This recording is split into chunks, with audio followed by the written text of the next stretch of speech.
जलती क्षमा देती है प्रेरणा रोशनी के लिए, बहती हवा देती है प्रेरणा जिंदगी के लिए, जीवन वो जो बने प्रेरणा किसी के लिए। प्रेरणा कार्यक्रम में आप सभी का हार्दिक स्वागत है।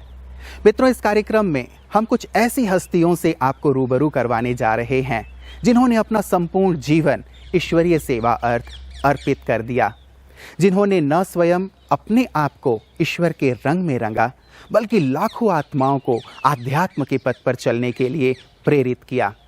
ये कार्यक्रम ऐसी ही महान विभूतियों को अर्पित है, समर्पित है।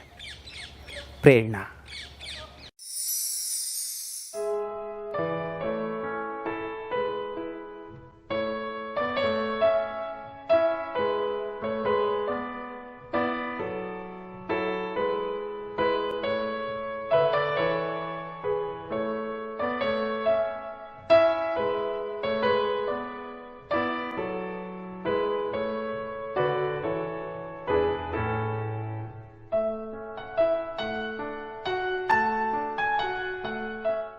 अबोहर का मूल निवासी होने के नाते इस शहर के उस स्वर्णिम इतिहास का जिक्र करना चाहूँगा कि अब पंजाब के अंतिम छोर पर यह स्थित यह शहर हरियाणा, राजस्थान और पाकिस्तान की सीमाओं से घिरा एकमात्र ऐसा क्षेत्र है जिसका इतिहास 700 वर्ष पुराना है। कभी इतिहासकारों के कथनानुसार यह शहर आबू नगरी या अभय नगरी के नाम से जाना जाता था। बीकानेर के से संबंध राजा अभयराव भाटी इस शहर के महाराजा थे। तो उस ज़माने में ये शहर विशेष रूप से चीनी और ईरान के जो इतिहासकार हैं, जो भ्रमणकारी इतिहासकार इधर आए, उनकी निगाहों में आया और उन्होंने इसको, इस क्षेत्र का, इस प्रदेश का जो उस वक़्त अविभाजित पंजाब था, सर्वश्रेष्ठ शहर करार दिया। अब भी वो शहर तो नहीं रहा, उसके अवशेष बाकी हैं जिन्हें पुरातत्व विभाग ने संभाल कर रखा हुआ है। और ये शहर अब पूरे पंजाब में सर्वाधिक किन्नू फल उपजाने वाला क्षेत्र माना जाता है। कपास के उत्पादन के कारण इसे कभी पंजाब का मॉन्चेस्टर भी कहा जाता था। और इसके अलावा अब वाटर लॉगिंग के कारण धान की पैदावार भी होने लगी है, गेहूं की भी भरपूर पैदावार है। और इस क्षेत्र में उस पुराना शहर गर्क होने के बाद, जिसे यह माना जाता है कि 5 पीरों और राजाओं के बीच संघर्ष के कारण अपना मूल रूप खोना पड़ा, अब अबोहर के नाम से जाना जाता है। अबोहर पंजाब का वो शहर जो उत्तर भारत में नारंगी फल किन्नू और कपास के लिए मशहूर है। यहाँ प्रजापिता ब्रह्मा कुमारी ईश्वरी विश्वविद्यालय की सह संचालिका के रूप में आदरणीय दर्शना दीदी जी निमित्त हैं। आपका जन्म 1956 में अबोहर में ही हुआ। बचपन से ही आपका स्वभाव भक्ति भाव से भरा हुआ, शांत मूर्त और गंभीरता का रहा। आपको लौकिक बहन दीदी पुष्पलता जी के साथ 1969 में दादी चंद्रमणि जी के द्वारा ईश्वरीय ज्ञान प्राप्त हुआ। ज्ञान मार्ग में भी आपको योग में विशेष रुचि थी। आपने पवित्र और तपस्यारत जीवन को आगे बढ़ाते हुए 1974 में अपना जीवन प्रभु को अर्पित कर दिया। बाप दादा के दिव्य वरदानों को पाकर आपने 1980 से बठिंडा, हिमाचल, अमृतसर, चंडीगढ़ में अपनी ईश्वरीय सेवाएं देते हुए 1982 से अबोहर की संचालिका दीदी पुष्पलता के साथ विशेष सहयोगी बनकर अपनी सेवाएं दे रही हैं। 1969 में हमें ये ज्ञान मिला। ज्ञान से पहले हमारे शुरू से ही भक्ति के संस्कार थे, क्योंकि हमारे घर में देवियों की पूजा ज़्यादा करते थे। 100 साल से ही हमारे घर में देवियों का स्थान था, इसलिए देवी की रोज़ पूजा होती थी, आरती करते थे, तो उनके बाद उसका प्रसाद भी बांटा जाता था। तो इस प्रकार से देवियों की भक्ति बहुत होती थी। तो जिसके कारण से हमारे में भी बचपन से ही भक्ति के संस्कार थे। बिना नहाए हम कोई भी चीज़, जहाँ तक कि पानी भी नहीं पीते थे। नहा कर ही हम पानी पीना, खाना खाना जो भी होता था वो नहाने के बाद ही होता था। और जो भी व्रत आते थे, जैसे 11 का व्रत है, पूर्णमासी का व्रत है, वो मैं चौथी में थी तब से ही मैंने ये रखने शुरू कर दिए। तो हमारे अबोर में जहाँ कहीं भी कोई कथा होती थी तो मैं कथा सुनने के लिए ज़रूर जाती थी। जब रासलीला होती थी तो उस समय कृष्ण के साथ जैसे गोप गोपियाँ डांस करती हैं, तो मुझे ये मन में आता था कि कहीं न कहीं मैं भी गोपी होकर कृष्ण के साथ ऐसे कभी न कभी मैंने भी डांस किया है। तो मुझे ऐसे महसूस होता था कि मैं भी कृष्ण की गोपी थी। तो इस प्रकार से हमारे भक्ति के संस्कार इतने थे कि 1969 में जैसे ही हम आश्रम पर गए, हमें ज्ञान मिला। श्राद्धों की अष्टमी के दिन मेरे से मेरी दोनों बहनें आश्रम में गई। वहाँ पर दीदियों ने, जो सिंधी बहनें रहती थी, उन्होंने उनको ज्ञान सुनाया। तो वो धीरे धीरे जाती थी। जब मैंने तीसरे दिन उनको देखा कि ये उठकर जाती हैं दोपहर के समय, ज़रूर कहीं ना कहीं कोई कथा पर जाती होंगी, तो ये सोचकर मैं उनके पीछे चली गई। तो मैं भी जाकर बैठ गई आश्रम पर। दीदियों ने जैसे ज्ञान सुनाया, तो ज्ञान सुनने के बाद हमें योग में बिठाया गया। तो योग में जब बिठाते थे तो मुझे बहुत अच्छा लगता था। तो योग में बाबा की याद में हमें इस शरीर का भान भी नहीं रहता था। कई बार हम 1-1 घंटा बैठे रहते थे योग में, तो हमें कोई देह का भान या कोई इस दुनिया का संकल्प भी नहीं आता था। यानी योग हमें बहुत अच्छा लगता था। तो धीरे धीरे जैसे जैसे हम आगे बढ़ते गए तो हमें ये लगन लगती गई। लगन लगते लगते तो हम इस ज्ञान में जब पक्के हो गए तो धीरे धीरे परिस्थितियाँ भी आनी शुरू हो गई। जैसे ही हमारे पिताजी को पता लगा कि ये यहाँ पर जाती हैं, हमने खाना पीना शुद्ध कर लिया, लहसुन प्याज जैसे छोड़ा, तो हमारे पिताजी पंचायत के चौधरी होने के कारण, जो अबोहर में हमारे 500 परिवार हैं, उनके वो प्रधान थे। तो उन्हें थोड़ा अहम भाव भी था इस चीज़ का कि मैं बड़ा हूँ। जब उन्हें पता लगा कि ये ज्ञान में जा रही हैं तो उन्होंने हमारे पर बंधन डालने भी शुरू किए। लेकिन तब तक हम पक्के हो चुके थे, हम रुकते ही नहीं थे।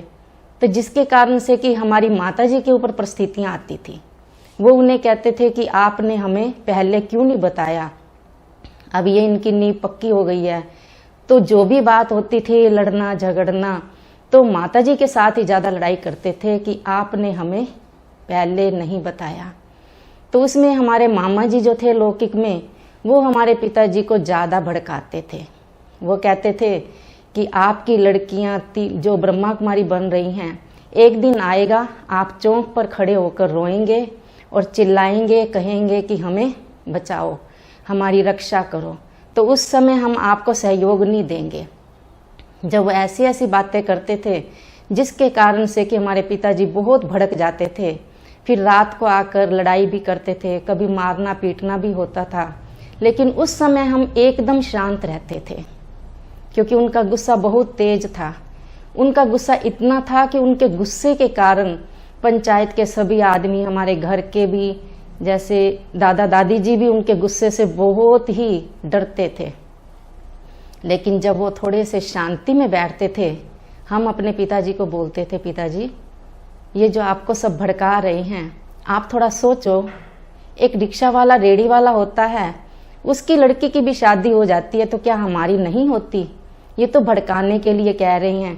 कहते थे कि इसने पैसा बचाने के लिए अपनी लड़कियों को ब्रह्मा कुमारी बना दिया है, लेकिन ऐसा नहीं हो सकता। हमारी लगन ही, आप ऐसे देखो कि आपके घर में 100 साल से जो देवियों का स्थान चल रहा है, आपको ये महसूस नहीं होता कि हम आपके घर में जो देवियां थी वही जन्म लेकर आ चुकी हैं, जिनकी आप पूजा करते थे। तो जब वो शांति में बैठते थे ना, तो उस समय थोड़ा सा वो ऐसे गर्दन को हिलाते थे, कहते थे कि हाँ, महसूस होता था उनको कि मेरे घर में जैसे कि देवियों ने ही जन्म लिया है। फिर उन्हें कोई भी व्यक्ति भड़काता था तो फिर वो भड़क जाते थे, फिर वो हमारे साथ आकर रात को लड़ाई करते थे। ऐसे काफ़ी समय तक चलता रहा। धीरे धीरे जैसे ही चंद्रमणि दीदी जी का अबोर में आना हुआ तो हमने अपने पिताजी को चंद्रमणि दीदी जी से मिलाया। जब वो चंद्रमणि दीदी जी से मिले, वहाँ 2 घंटे पता नहीं 3 घंटे तक आपस में बैठकर बातें करते रहे। तो इतनी उन्होंने आपस में बैठकर बातें की, ऐसे महसूस हुआ जैसे कि दोनों भाई बहन इतना घुल मिल गए हैं। तो बाद में चंद्रमणि दीदी जी ने हमें कहा कि आप तो कहते हो कि हमारे पिताजी इतने तेज हैं, मुझे तो बहुत अच्छे लगे हैं। और हमारे पिताजी भी कहने लगे कि आपके ये दीदी जी तो बहुत अच्छे हैं। बाद में उनके मुख से निकला कि मैं तो अपनी बेटियों को आपके ही सुपुर्द करता हूँ। तो इस प्रकार से चंद्रमणि दीदी जी के साथ हमारे पिताजी का बहुत स्नेह था। जब भी वो अबोहर में आते थे तो चंद्रमणि दीदी जी से जरूर मिलने के लिए आते थे और हमारा भी उनके साथ स्नेह था।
तो मैं छोटी सी थी, 14 साल की उम्र में होंगी जब कि हमें ये ज्ञान मिला।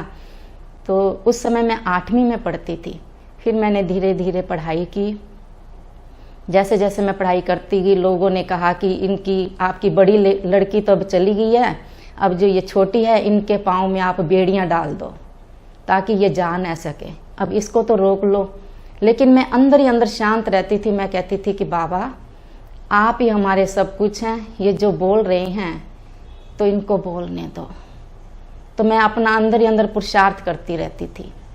तो मेरा लक्ष्य तो यही था, क्योंकि मैं शुरू से ही भक्ति में थी। भक्ति में होने के कारण कहीं भी कोई कथा होती थी तो मैं ये सोचती थी मैंने तो अपने जीवन को ऐसा बनाना है, उस दुनिया में नहीं जाना। जब इस ज्ञान में आई तो मुझे ये महसूस होने लगा कि ये तो बहनों की संस्था है, तो इसमें हम अपने जीवन को देंगे तो यहाँ पर हमारा जीवन सेफ भी रहेगा और सुख और शांति से भरपूर भी होगा। इसलिए यहाँ पर आना भी हमें बहुत अच्छा लगता था, क्योंकि हमारे शुरू से ही विचार थे कहीं ना कहीं कोई परमात्मा की प्राप्ति के लिए कोई ऐसी संस्था मिल जाए जिसमें कि मैं वहाँ पर ही रहूँगी, मैं उस दुनिया में नहीं जाऊँगी। ऐसे करते करते हमने अपनी पढ़ाई जारी रखी। चंद्रमणि दीदी जी भी कहते थे कि आप अपने बंधनों को काटने के लिए अपनी पढ़ाई को जारी रखो, अगर घर में बैठ जाओगी तो फिर आपके ऊपर बंधन आएगी। तो मैं भी कहती थी हाँ ठीक है दीदी जी। तो मैं पढ़ाई अपनी जारी रखी। हमारे पिताजी कहते थे मैंने आपको पढ़ाना ही नहीं है, जब आपने बनना ही ब्रह्मा कुमारी है तो मैं आपके ऊपर पैसा क्यों खर्च करूं। तो मैंने अंदर सोचा कि अगर ये नहीं पढ़ाते तो फिर मैंने ट्यूशनें भी पढ़ानी शुरू कर दी। ट्यूशनें पढ़ाकर मैं खुद भी पढ़ती थी और अपने घर का भी काम करके ये सब कुछ करते हुए मैं बाबा की याद में रहती थी। तो बाबा मुझे बहुत सहयोग देते थे। मैं सुबह 2 बजे उठ जाती थी।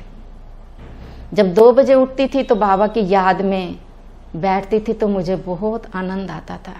यहाँ तक कि हमारे पिताजी ने हमारे पर इतने बंधन डाले कि वो एक बार उन्होंने घर को ये दरवाजा ताला लगा दिया, कहते थे कि सुबह अगर आप जाएंगे तो आपकी टांगें तोड़ देंगे। तो उस दिन रात को हमें नींद भी नहीं आई। हमने बाबा को कहा कि बाबा, हमने तो सुबह क्लास के बिना रहना नहीं है, हमने तो जरूर क्लास में आना है, तो अब हम क्या करें। तो बाबा की याद में जब हम बैठते थे तो बाबा जैसे हमें प्रेरणा देते थे, बच्ची ये ताला जो है ये खुल जाएगा। तो कैसे खुलेगा? तो जैसे गांव में बड़े गेट होते हैं तो उनकी सांकल होती है, तो उस सांकल में से वो ताला जो है वो बंद का बंद ऐसे ही निकल गया, जैसे बाबा ने प्रेरणा दी। तो हमने उस समय उठकर उस ताले को निकाला तो निकल गया वो ताला। तो हमें बहुत खुशी हुई। तो उस दिन इतनी खुशी हुई, सुबह हम जैसे 2 बजे उठते थे, उठकर बाबा की याद में बैठकर जल्दी जल्दी हम स्नान पानी करके आश्रम पर चले गए। तो आश्रम पर हम जब गए, दीदियों ने कहा कि आप मुट्ठी इतनी जल्दी आ गई हो, क्योंकि उस समय सिंधी बहनें थी। तो सिंधी बहनों से हमें ये ज्ञान मिला है। तो हमने कहा दीदी आप अपना नहा धो लो, तो हम जल्दी से अपनी क्लास करके हमने जल्दी घर जाना है, क्योंकि आज माया आई हुई है। तो दीदियों ने दरवाज़ा खोला और हम अपनी क्लास करके जल्दी से घर में वापस आ गए। उस समय वो दोनों, हमारे मम्मी और पिताजी दोनों सोए हुए थे। तो हम जल्दी घर में आकर दोबारा रजाई में आकर सो गए। जब वो पिताजी नीचे उतरे तो उन्होंने कहा कि अभी आप सूत आई हो, अब ऐसे ही रोज मैं ताला लगाया करूँगा। तो हमें अंदर ही अंदर इतनी हंसी आती थी, खुशी होती थी, वाह वाह वाह वाह। तो वो अपनी जगह पर खुश और हम अपनी जगह पर खुश। तो हम कुछ दिन तो ऐसे ही चलते रहे। तो हमें उस समय ऐसे महसूस होता था कि जैसे हम कृष्ण की गोपी हैं। कहते हैं ना, गोपियों के लिए इतने बंधन आए, घरों में ताले लग जाते थे, फिर वो ताले अपने आप खुल जाते थे। वो हमने बाबा के साथ ऐसे प्रैक्टिकल में इस चीज़ का अनुभव किया। तो इस प्रकार से फिर धीरे धीरे बंधन कटते गए। बंधन जैसे जैसे कटते गए, हमने अपनी पढ़ाई भी पूरी की। तो मैंने ओटी पर भाग करके बाद जैसे सर्विस की।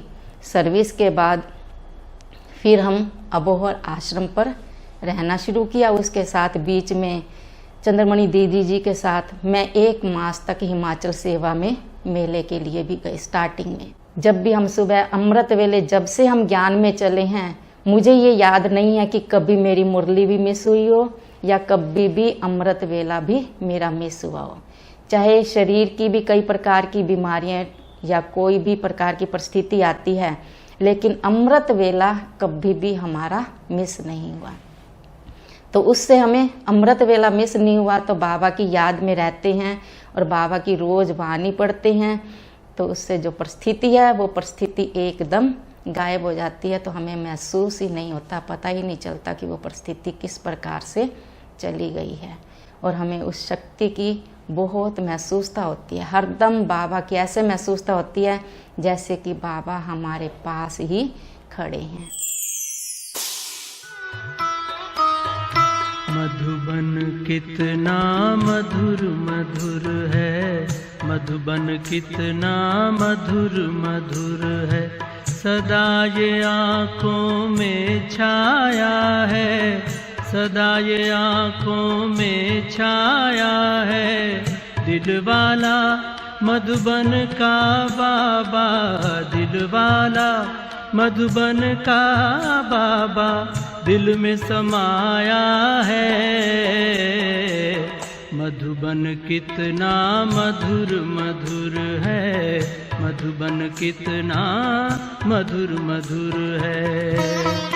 परम पिता शिव रोज यहाँ आकर ब्रह्मा के तन में, परम पिता शिव रोज यहाँ आकर ब्रह्मा के तन में, मुरली की मीठी मीठी तान सुनाते, मुरली की मीठी तान सुनाते, नैनों से छलका सागर का प्यार, नैनों से छलका सागर का प्यार, भूलता है नित्य नया रंग, भूलता है नित्य नया रंग। बच्चों के जीवन में दिलवाला मधुबन का बाबा, दिलवाला मधुबन का बाबा दिल में समाया है। मधुबन कितना मधुर मधुर है, मधुबन कितना मधुर मधुर। जब भी हम आश्रम में आते हैं, दीदी को देखते हैं, तो ये बात मन में आती है, अपने घर में तो दिया हर कोई जला लेता है, अपने घर में तो दिया हर कोई जला लेता है, बात तो तब है जब दिया घर से मस्जिद तक जलाया जाए। जब भी हम आश्रम में दीदी के संपर्क में आते हैं, दीदी से मिलते हैं, तो ये बात मन में आती है कि इनकी जो सबसे बड़ी विशेषता है वो है इनके त्याग की, जो आज हम लोगों को उनसे अलग करती है। और जब यहाँ पर आई तो मुझे दीदी जी से बहुत प्यार मिला, तो बस मुझे यही लगा कि बस मैं यहीं पे अब ये ज्ञान को आगे बढ़ाना और इसी ज्ञान पे, ईश्वरीय ज्ञान पे ही चलना है। उसके बाद में मैंने यहाँ दीदी जी से काफ़ी चीज़ें सीखी, जैसे एक्यूरेट कैसे रहना है, अमृत वेले ज़रूर उठना है, दूसरा हर काम को कैसे करना है, और दीदी जी से मैंने सीखा कि कैसे निर्माण चित्त होकर चलना है। और दीदी जी ने हमें बताया कि आप दाता के बच्चे हो, तो आपने सिर्फ देना ही देना है, किसी से मांगना नहीं। शिव बाबा से जिसका संबंध है, उसे हरदम आनंद ही आनंद है।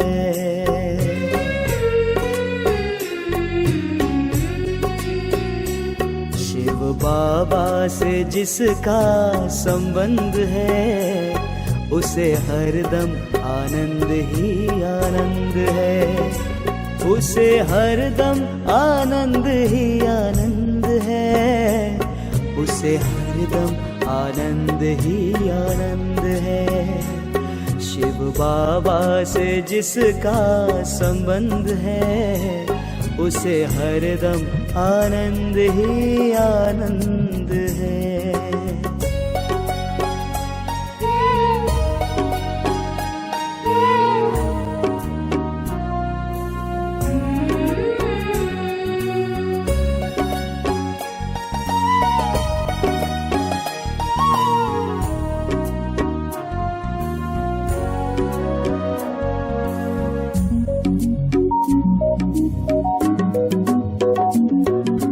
जिसकी करनी में फूलों से महक है, जिसकी वाणी में कोयल की चहक है, ओ जिसकी करनी में फूलों से महक है, जिसकी वाणी में कोयल की चहक है, बाबा की रजा में रजामंद है, रजामंद है, उसे हरदम आनंद ही आनंद है, उसे हरदम आनंद ही आनंद है। शिव बाबा से जिसका संबंध है, उसे हरदम आनंद ही आनंद है।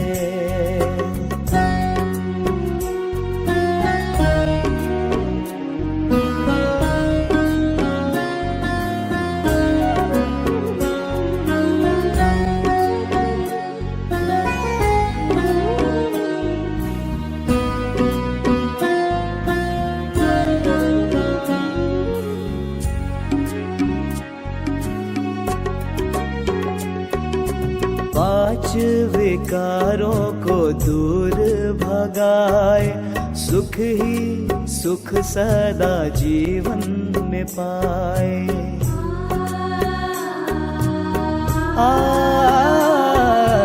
पांच विकारों को दूर भगाए, सुख ही सुख सदा जीवन